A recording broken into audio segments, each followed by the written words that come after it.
I spent enough years inside the intelligence system to recognize when a legal action is less about winning a case and more about sending a signal. Minnesota's decision to sue the Department of Homeland Security over the surge of ICE activity in Minneapolis fits that pattern precisely.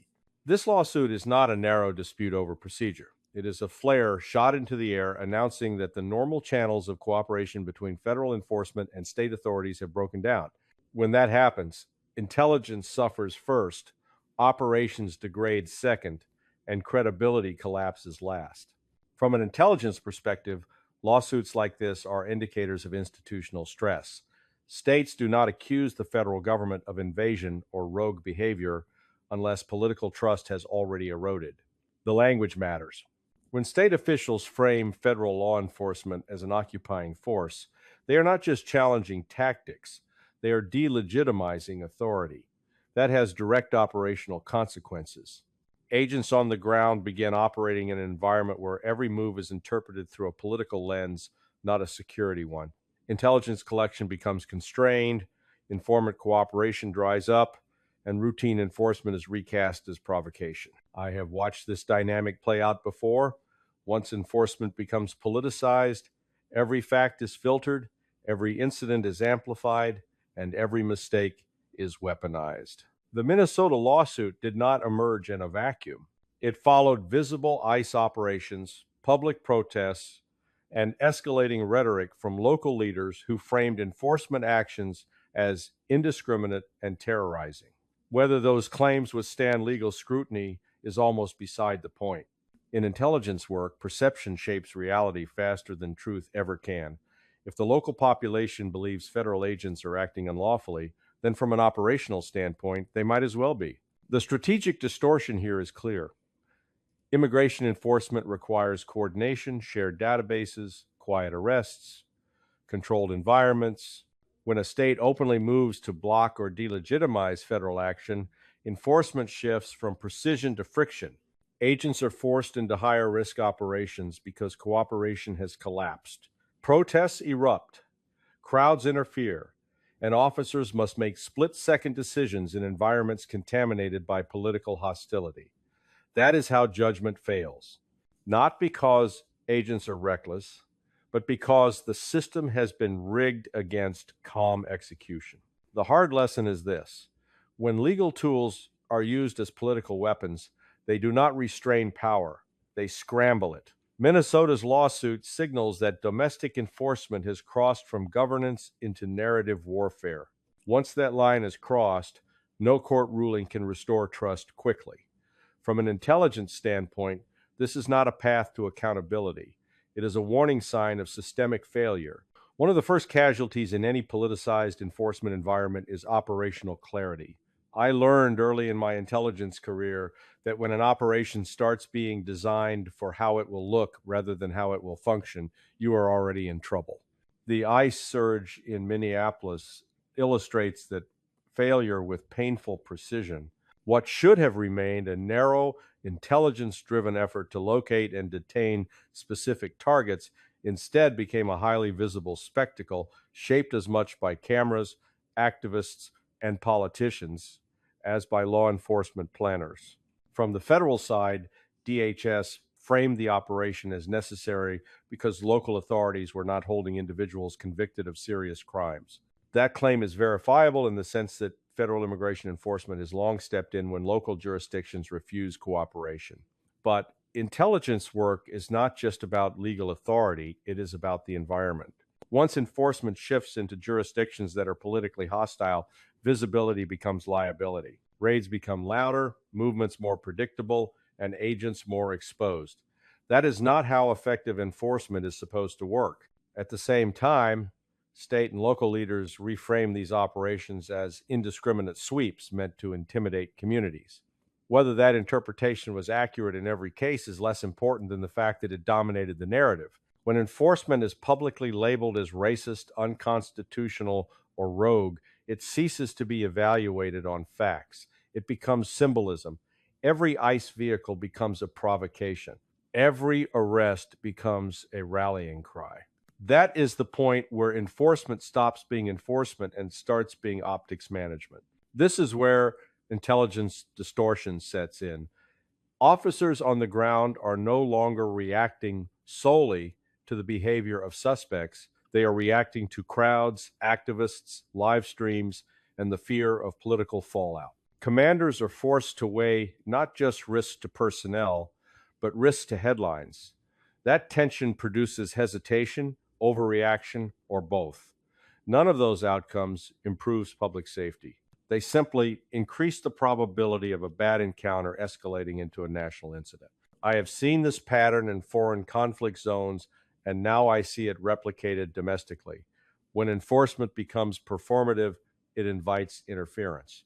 Protesters insert themselves into operations, intentionally or not, creating confusion and forcing agents into constrained decision making. Vehicles are blocked, movements disrupted, commands shouted over megaphones. In intelligence terms, this is noise injected directly into an already fragile operational picture. The strategic consequence is unavoidable. A federal authority that relies on spectacle rather than quiet competence loses legitimacy fast. Local resistance hardens. Intelligence dries up. Enforcement becomes riskier and less effective, which then reinforces the political argument that it is reckless. This is a feedback loop. And once it starts stopping, it requires discipline that the system no longer seems capable of exercising. The hard lesson here is simple and unforgiving. When enforcement is conducted for narrative effect, it stops producing security and starts producing incidents. Minneapolis was not an anomaly, it was a warning. In intelligence work, crowds are never neutral. They are variables, sometimes passive, sometimes volatile, often unpredictable. What unfolded in Minneapolis during the ICE surge demonstrates how quickly a protest layer can transform an enforcement operation into a chaotic environment where judgment is degraded and accountability becomes murky. Once civilians begin inserting themselves into law enforcement actions, the operational picture fractures, and every decision carries amplified risk. From what is publicly observable, protesters did not remain on the periphery. They moved into the operational space-blocking vehicles, confronting agents, and deliberately disrupting movements. That matters. In intelligence and security planning, proximity changes everything. A crowd near an operation limits maneuverability, restricts visibility, and compresses reaction time. Agents are forced to divide attention between their intended targets and an unpredictable civilian presence. That is not a theoretical concern, it is a measurable degradation of operational control. The protest layer also provides cover, intentional or otherwise. Individuals being sought by enforcement benefit from confusion. Crowds obscure lines of sight, interfere with identification, and complicate extraction. This is a principle I have seen applied deliberately overseas, where civilian presence is used to constrain adversaries. Seeing it emerge domestically is a sign that enforcement has drifted into an adversarial political environment where tactical norms no longer apply. At the same time, political leaders amplified this interference by framing protest actions as resistance rather than obstruction. That rhetorical choice matters. When officials describe federal agents as illegitimate or dangerous, they implicitly justify civilian intervention. From an intelligence standpoint, that erodes deterrence. It signals that interfering with enforcement carries social or political protection. The result is escalation, not restraint. This is where chaos enters. Agents operating in crowds face compressed decision windows. A vehicle moving slowly may or may not be a threat. A person shouting may or may not be coordinating others. In a clean operational environment, these variables are manageable. In a politicized crowd, they are not. Every movement is scrutinized, recorded, and immediately interpreted through hostile narratives. That pressure increases the likelihood of miscalculation, not because agents are poorly trained, but because the environment has been deliberately destabilized. The intelligence failure here is upstream. Allowing enforcement to proceed in openly hostile environments without restoring cooperation or reducing visibility is a planning failure. It places tactical actors in situations where the margin for error is nearly zero. When something goes wrong, the system predictably assigns blame downward, ignoring the strategic decisions that created the conditions for failure. The hard lesson is one, intelligence officers learn early, and commanders sometimes forget. Crowds are not just spectators, they are force multipliers for confusion. When political leadership tolerates or encourages civilian interference, it is not protecting civil liberties. It is manufacturing chaos. When an enforcement operation ends in a fatal shooting, the first instinct of politicians and media figures is to look for villains or martyrs. Intelligence professionals look for something else entirely: decision points. The deadly ICE shooting in Minneapolis did not occur in isolation. It was the predictable outcome of an operational environment saturated with political pressure, crowd interference, and degraded judgment. That does not absolve anyone of responsibility, but it does explain how systems fail. Based on publicly available reporting and official statements, the incident involved a vehicle interaction during an ICE operation that had already been disrupted by civilian presence. From an intelligence standpoint, vehicles are among the most dangerous variables officers face. A moving car can be a means of escape, a weapon, or a distraction. The difference between those interpretations depends on time, distance, and clarity. In Minneapolis, those elements were already compromised. Protest activity, noise, and interference compressed decision-making into seconds. Political leaders immediately framed the shooting as unjustified, emphasizing that the individual posed no threat. Federal officials, in contrast, argued that the officer perceived imminent danger. This gap between perception and interpretation is where judgment collapses. In high-noise environments, officers rely on training designed for controlled conditions. When those conditions are absent, training alone is not enough. Intelligence failures upstream, poor planning, hostile operational settings, and public delegitimization of enforcement funnel risk directly into the moment where a single trigger pull decides everything. What disturbed me most was how quickly analysis gave way to narrative. Instead of asking why agents were operating amid protests or why civilian vehicles were able to approach enforcement convoys, the debate fixated on moral framing. One side labeled the act murder. The other framed it as necessary self-defense. Neither framing addressed the structural failure that made the encounter likely in the first place. This is a classic pattern. Tactical actors absorb the consequences of strategic negligence. When enforcement is forced into visible, contested spaces, the probability of a deadly misinterpretation rises sharply. That is not speculation. It is a pattern documented across decades of domestic and foreign security operations. Once fear, confusion, and political hostility converge, judgment narrows. Officers react to perceived threats rather than verified ones. The intelligence lesson here is brutal but clear. You cannot demand perfect judgment from individuals placed in systematically degraded environments. Accountability matters, but so does honesty about causation. If leadership creates conditions where enforcement resembles confrontation rather than control, shootings become a matter of when, not if. The hard lesson is this: collapsing judgment is not a personal failure. It is a systemic one. Minneapolis exposed that reality in the most irreversible way possible. By the time the smoke clears after an incident like the ICE shooting, what remains is not clarity but narrative warfare. I have spent years watching how facts are bent, selected, and repackaged to serve institutional interests. Minneapolis became a textbook case of how competing narratives can fracture reality itself, leaving the public with mutually exclusive versions of the same event and no shared baseline for judgment. On one side, federal authorities emphasized that ICE operations were targeted, lawful, and focused on individuals with serious criminal histories. Lists of prior convictions were circulated to justify the surge and to frame enforcement as overdue and necessary. From an intelligence standpoint, this is a familiar move. When legitimacy is challenged, institutions respond with data points meant to reassert authority. The problem is not that those facts are necessarily false, but that they arrive too late to shape perception. Once the environment has turned hostile, facts no longer function as stabilizers, they are interpreted as excuses.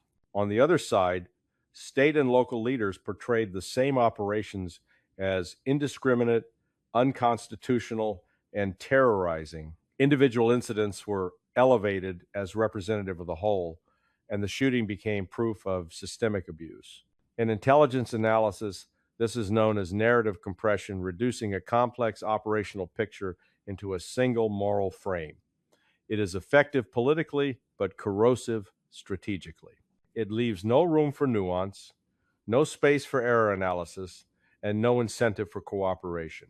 What struck me was how little overlap existed between these narratives. Each side spoke past the other, reinforcing its own audience. That is a dangerous condition. When institutions cannot agree on basic descriptions of reality, intelligence loses its function as a corrective tool. Instead of informing policy, it becomes ammunition. Reports are cited selectively. Context is stripped away. Uncertainty is treated as bad faith. This split reality has consequences beyond rhetoric. It shapes behavior on the ground. Federal agents operate assuming hostility. Local officials assume malice. Civilians choose sides based on identity rather than evidence.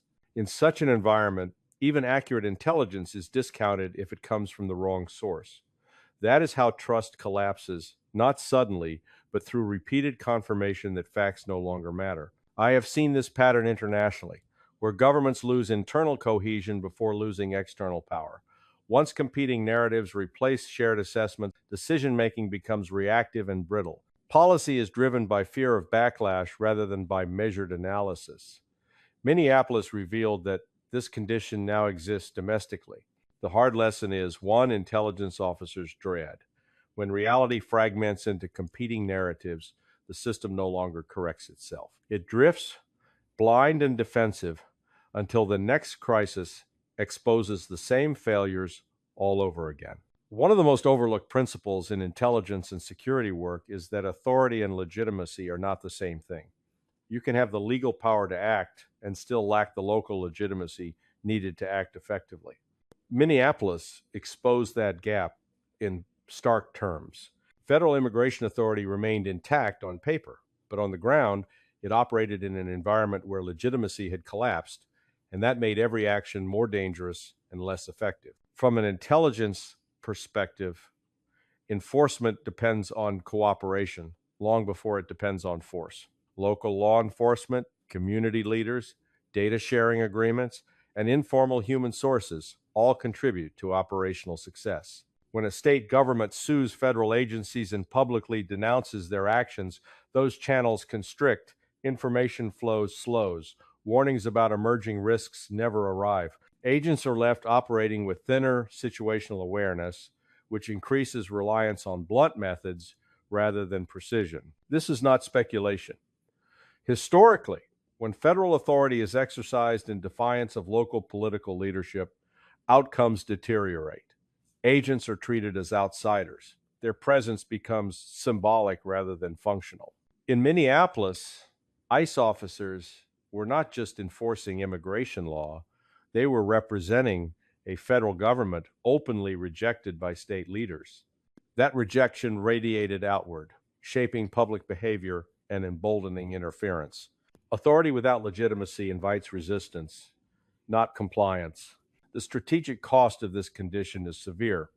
Enforcement becomes episodic rather than sustained. Each operation triggers backlash that further erodes cooperation. Federal agencies respond by surging resources, which increases visibility and resentment, creating a self-reinforcing cycle. From an intelligence standpoint, this is a losing pattern. It trades long-term effectiveness for short-term assertion of power. What makes this particularly damaging is that legitimacy cannot be restored through force. Arrests do not rebuild trust. Court victories do not repair cooperation.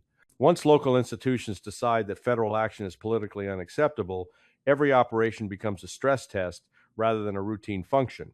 That is exactly what unfolded in Minneapolis, where enforcement actions were immediately interpreted as provocation rather than protection. The intelligence failure here lies in strategic planning. Proceeding with high visibility enforcement in openly hostile jurisdictions without first repairing legitimacy is a recipe for escalation. It signals that the federal government values assertion over effectiveness. That may satisfy political constituencies, but it undermines security outcomes. The hard lesson is blunt. A federal authority that operates without local legitimacy is not strong, it is friction. And friction in security environments produces heat, not results. What unfolded in Minneapolis is not just a dispute over immigration enforcement. It is a case study in how narrative warfare, when turned inward, corrodes a state's strategic capacity. I spent my career watching adversaries exploit internal divisions, distort information, and turn institutions against one another. What is unsettling now is how effectively the United States is doing that work to itself.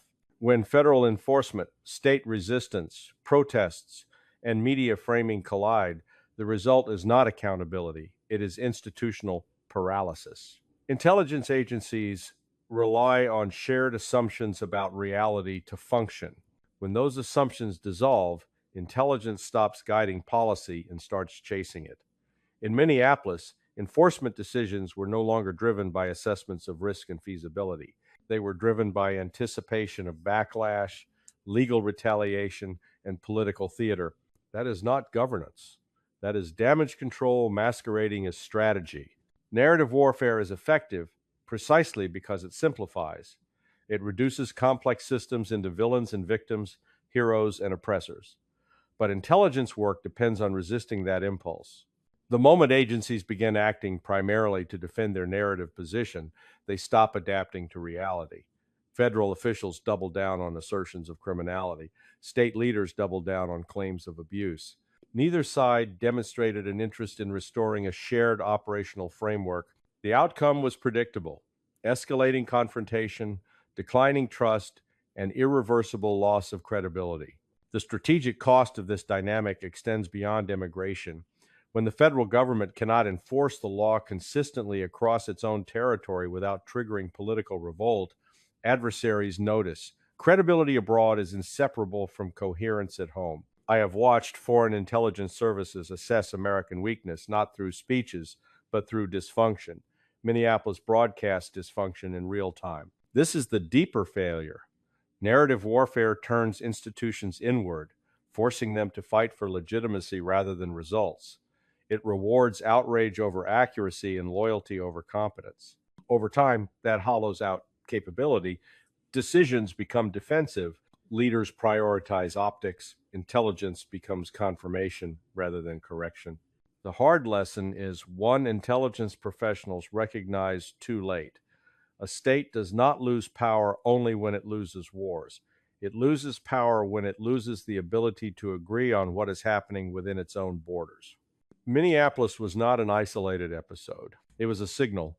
When intelligence becomes subordinate to narrative, strategy collapses quietly and credibility follows. That is how empires weaken, not through sudden defeat, but through self-inflicted blindness